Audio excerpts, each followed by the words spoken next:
4강으로 진입하고 바로 진행합니다. 원래 이 2개 정도 하고 교과서도 해야 되는데 이게 좀 이어져 있어서 어쩔 수 없이 요거까지 한번 봅니다. 페이지 수는 69페이지고요. 그리스 독이 앞에는 뭐 별로 볼 거 없고 오른쪽으로 갑니다. 오른쪽으로 쭉 위로 가시면은 음, 그 독일가 일상생활과 종교, 의식, 장례, 향연 등의 다양한 용도에 따라 형태와 장식이 발전하는데 그리스 독일 양식이 역사의 초기 단계에는 기원전 11세기경부터 시작된 원기약기와 그 뒤를 이은 기약기. 그래서 우리가 아까도 나왔었죠. 할 수가 있고 기원전 700년까지는 이 기간 동안은 추상적인 기하학적 문양들이 도자기 장식의 주요 요소가 됐고요. 그리고 후기로 갈수록 순수 기하학적 문양에서 뭘로 바뀌냐? 동물과 인물 형상이 섞이기 시작하면서 중요한 거는 신화 내용이 묘사되기 시작합니다. 음. 그래서 보통 이제는 우리가 흔히 알고 있는 아르카이크 시기부터 이제는 그런 게 나타나죠. 기원전 8세기부터 대외 요구 교육이 발발해지면서 그리스 독일은 소아시아를 통해서 전파된 동방 문화의 영향을 보여주기 시작을 하죠. 그 다음에 코린토스산 독일을 비롯한 많은 지역에 독일들이 과장된 곡선 문양과 동방의 괴수 모양 등이 꾸며지기 시작을 합니다. 그래서 이 시기를 흔히 동방화 시대라고 하죠. 자, 그러면서 기원전 600년부터 그리스 미술은 아케이키로 접어드는데 독일 분야에서 아테네가 중심을 부상하게 되고 흑회식 우리가 그냥 흔히 알고 있는 거죠. 그래서 흑회식 기법을 사용한 아테네산 독일들은 지중해 지역을 수출할 정도로 큰 인기를 끌었고 이때부터 대상의 디테일한 사실적 자연주의적 요소들이 등장을 하게 되죠. 그래서 얘는 이제 색임으로 하게 됩니다. 그래서 기원전 530년경 독일 화가들이 적회식 기법 해가지고 나오게 되죠. 그래서 적회식 기법을 새로 도입을 하는데 흑회식은 색임으로 하고 얘는 붓으로 표현을 하기 시작합니다. 그래서 이 방식은 섬세하고 자연스러운 세부 묘사가 가능하다. 왜냐하면 붓으로 그리기 때문에 얘는 붓으로 그리기 때문에 얘는 색임선으로 팠기 때문에 그렇게 자연스럽지는 않지만 그래도 기하학 양식보다는 되게 디테일하죠. 때문에 다양한 주제를 서사적으로 재현할 수가 있었고요. 뭐 밑에는 뭐 딱 볼 거 없고요. 그 밑으로 가시면 뭐 이제 주로 부장용품으로 전해진 그리스 독일은 그릇 표면에 정교하게 그려진 상징적인 그림으로 유명하고요. 그래서 회화가 남아있지 않기 때문에 이걸로 집중을 하죠. 그래서 시기별 장식 그림의 색이 달라서 이를 기준으로 흑회식과 적회식으로 두 가지로 구분해요. 그래서 흑회식 도자기는 장식 그림이 그래서 장식이 중심이잖아요. 이게 장식이 흑색이고 배경이 적색 그래서 이렇게 구분을 한다. 그래서 흑회식은 장식이 흑색이고 적색이 배경이다. 그래서 중심이 장식이기 때문에 흑회식이라고 하는 겁니다. 기원전 6세기에 등장한다 체크하시고요. 그래서 기원전 5세기 말부터 장식 그림이 붉은색이고 바탕이 흑색인 그래서 장식이 붉은색이래요. 그리고 바탕이 흑색인 적회식 도자기가 등장을 합니다. 철분을 하면 바탕 점토가 적색을 자, 철분을 함유한 바탕이 점토가 적색을 띠고 마찬가지로 철분이 함유된 고운 그 이장 피막이 흑색으로 표현되죠. 그래서 이는 산화, 환원, 재산화 그 산화의 과정을 거치면서 소송법을 개발로 가능한 일이었다. 그래서 적색의 점토가 재산화 과정에서 반응하는 결과 그래서 적색 같은 경우가 재산화 과정을 거치고 있었다. 그래서 흑색은 이장의 치밀함 덕분에 환원한 상태로 머문 것이고요. 다른 한편 그리스 독일은 용도와 형태에 따라 구분하기도 하는데 크게 저장 용기, 그 다음에 주기, 그 향유호 이 세 가지로 나눠 볼 수가 있는데 포도주, 올리브유, 곡물 등을 저장하거나 운반하는 용도로 썼대요. 그래서 암포라, 펠리케 등이 있고 술독인 그 리베스, 술잔인 리톤, 그 다음에 킬렉스 뭐 이런 거 등등등 있다. 그래서 너무 많아요. 음. 그거 좀 요것만 좀 구분을 할 건데.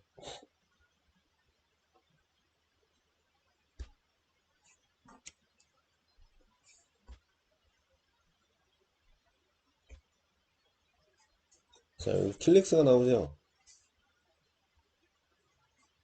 음, 킬렉스, 이렇게 생겼어요. 여기 이렇게, 뭐, 볶아먹는 거, 볶아먹기 참 좋게 생겼는데, 자, 그리스 시대에 쓰였던 술잔, 와, 이게 술잔이야. 술잔으로 납작한 형태이고 두 개의 손잡이가 수평을 달려있고 주로 주연장에서 사용됐다. 그래서 킬렉스 명칭만 알아두시면 될 것 같아요. 그죠? 그 다음에, 크라테르, 위가 넓은 커다란 용기, 크라테르. 요거죠? 크라테르. 자, 위가 넓은 용기로서, 음, 고대 그리스의 주연장에서 포도주와 물을 섞어서 술의 농도를 배합하는 데 사용했대요. 그래서 포도주와 물을 섞고, 얘네들은 포도주와 물을 섞어서, 그러니까 취하지 않으려고, 그렇게 먹는 거죠. 그래서 그릇 모양은 대체로 큰 아가리와 볼록한 몸통이 구성되어 있고, 수평이나 수직에 손잡이가 두 개가 달려 있어요. 이런 식으로. 그리고 종을 엎어놓은 형태의 그 벨크라테르, 손잡이가 소용돌이 형태로인 볼루투 크라테르, 몸체가 꽃받침인 형태인 칼릭스 크레테르. 이거 뭐 이렇게 구분할 필요는 없어요. 아, 이거까지는 아니다, 정말 솔직히. 명칭은 솔직히 좀 알고 계시면 좋아요, 요거는. 예. 그 다음에 오이노코이. 왠지 일본 특성인 것 같아요. 오이노코에, 오이노코에 이렇게. 이거 우리나라도 이런 건 있는 것 같아요, 그죠? 그래서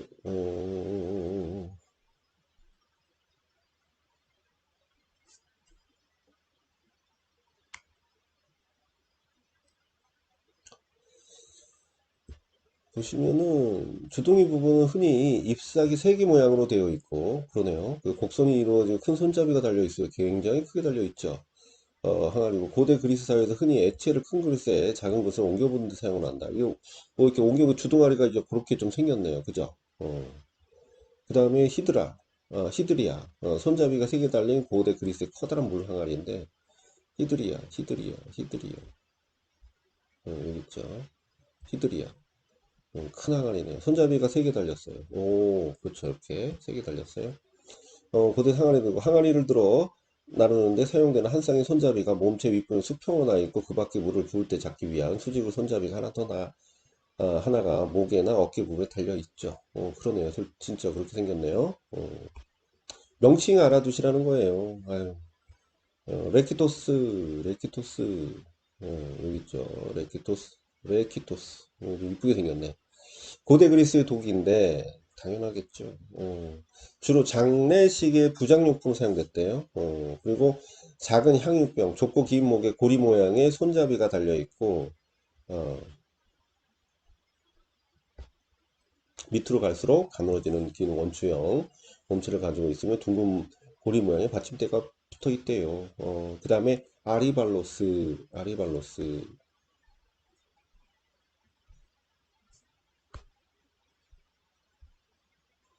음, 아리발로스.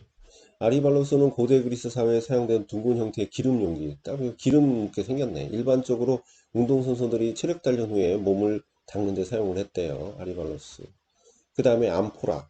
목 부분이 몸체보다 좁고 두 개 손잡이가 달려있는 갸름한 항아리 형태의 커다란 그리스 독인데 여기 때 이게 대부분 이제 암포라. 그래서 올리브, 곡물, 기름, 술 등을 저장하거나 운반하는 데 사용되고 때에 따라서는 정교한 그림으로 장식되어 연회장에 사용되거나 경기 우승자에게 상으로 지급되기도 했대요. 그래서 암포라는 기하학기부터 그리스 사회에 널리 사용됐는데 어깨 부분에 각진 형태와 완만한 곡선 형태 그 두 유형이 있대요. 그리고 암포라까지만 합시다. 내가 이거 더 찾아봤자 거기가 제일 중요한 거야. 자, 그렇게 하고, 음,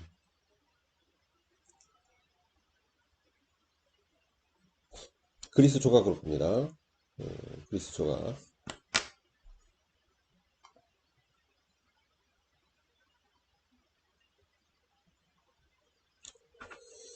자, 그리스 조각은요, 그리스인들이 시대에 따라 석회석, 대리석, 청동, 황금, 상아, 테라코타, 목재 등 다양한 재료를 조각에 사용했으나 가장 주된 재료는 청동과 대리석입니다.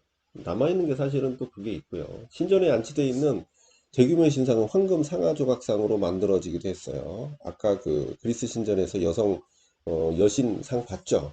그러나 이러한 조각상 대부분은 세월이 지남에 따라 대부분 유실돼 가지고 현재는 로마 시대 대리석 복제품으로 통해서만 원래 모습을 짐작할 수 있대요.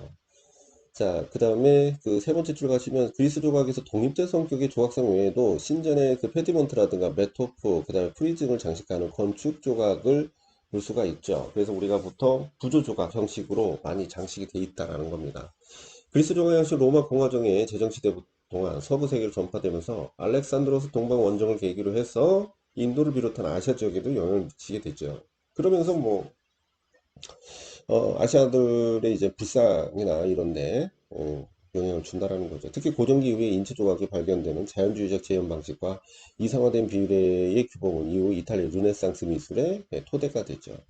자, 테라코타부터 봅시다. 이거 뭐 아시는 걸 거야, 아마 이거는. 점토를 부에 구워서 만드는 제품 혹은 이러한 제작 기법을 가리키는 용어고요. 다섯 번째 보면 선사시대 이후부터 거의 모든 문명이 테라코타를 이용했어요. 되게 오래됐어요, 방식이. 그래서 고대 그리스 건축에서 지붕 스타일과 장식, 외장, 테라코타를 많이 사용했대요. 그래서 작은 조각상에서도 테라코타가 지속적으로 만들어지고요. 그리고 현재 타나그라 소상이라고 불리는 작은 채색 인물생이 대표적인 예이돼요. 이게 되게 가장 오래된 거라고 하죠. 그래서 이제 뭐 이건데 음, 잘 만들었어요. 그래도 이게 테라코타로 만들어가지고 가장 오래됐다고 하죠. 그다음에 테라코타는 특히 에투르리아 건축 장식과 조각에서 중요한 재료였는데 신전 장식부터 해가지고 무덤 부장품에 이르기까지 다양한 테라코타 유물이 발견돼요. 그 다음에 황금 상아 조각. 이거는 뭐 남아 있는 게 거의 그 다 훼손돼 가지고 그리스인들은 기원전 6세기부터 신전에 봉헌하는 조각상에 사용됐어요. 우리가 아까 그리스 여신상 봤을 때 에, 영어로 이제 영어 크리셀레 파티는 그리스어로 이제 크리셀라 파티노스에서 유래된 거죠. 그래서 황금과 상아로 이루어졌다는 뜻이에요. 황금과 상아. 그래서 황금 상아 조각은 목재로 골조를 만들어요. 체크하시고요. 목재로 골조를 만든 후에 외부로 드러나는 얼굴과 손 등 피부에 해당하는 표면을 상아로 만들고요. 의복 같은 나머지 표면은 금으로 입혀요. 그래서 고대 사회에 가장 잘 알려진 작품은 기원전 5세기 페이디아스가 제작한 거대한 제우스 신상, 아테나 여신상. 아까 봤죠? 아테나 여신상 봤어요. 거기에 이제 대표적이다. 제우스 신상하고. 전자는 올림피스 제우스 신전에, 후자는 아테네 파르테논 신전에 모셔져 있다. 우리가 아까 확인했죠. 우리가 그래서 제가 미리 보여드린 거예요.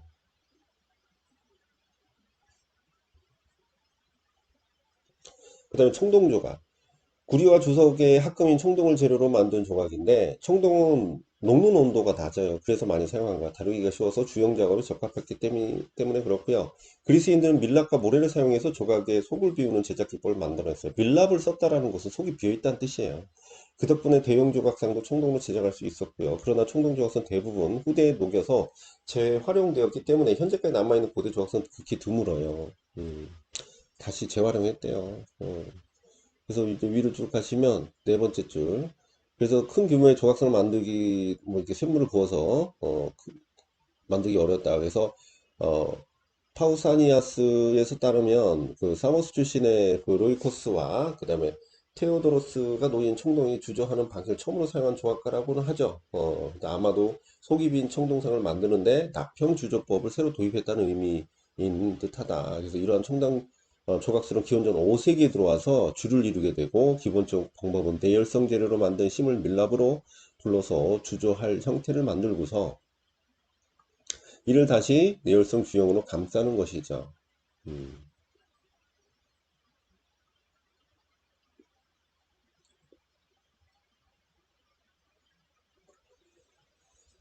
음. 그러니까 밀랍으로 만든다라는 것은 그 밀랍이 있는 공간이 녹아서 없어지면 그 안에 밀랍 대신에 청동이 들어간다고 보시면 돼요. 어, 그래서 주저할 형태를 만들고 다시 그래서 그러니까 이제 뭐 뭐랄까요?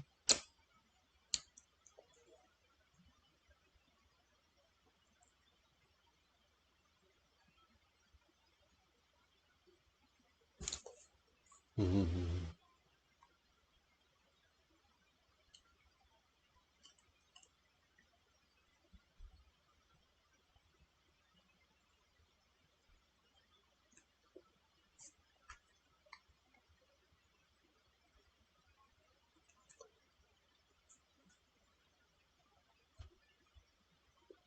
자, 이렇게 형태를 만들었습니다. 이 형태를 만들었어요. 이렇게. 이렇게 동그란 공처럼 생긴 걸 만들 거야. 그 다음에 밀랍은 어떻게 들어가냐면 이 테두리에 들어갑니다. 이렇게. 원래 일정하게 들어가야 돼. 음.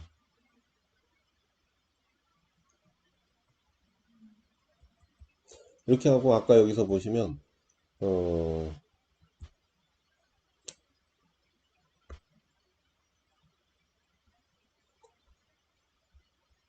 주저할 형태를 만들고 주형 형태를 만들고 이를 다시 내열성 주형으로 감싼다.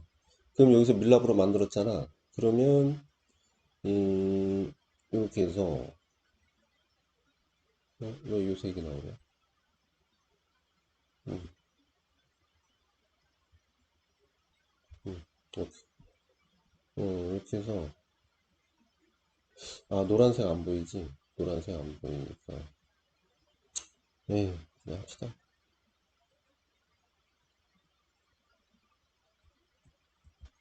자 이런 식으로 이렇게 하잖아요. 그럼 겉가대를 씌우는 거야. 그러면 그렇다면 요 부분이 이제 밀랍인데 말이죠. 요 부분이 밀랍인데 이제 밀랍을 이제 열에 녹이는 거야. 그러면 밀랍이 밑으로 쑥 빠져요. 그러면 어떻게 돼? 음, 어떻게 되겠니? 여기가 비어 있겠지. 그러면 뒤집어 가지고 여기다가 청동을 붓는 거야. 그리고 겉가대를 깨버리고 속에 있는 걸 파버리고 그러면은 속이 빈 청동상이 나오게 되겠죠. 어, 내 그림을 잘못 그려가지고 이해되셨을라나?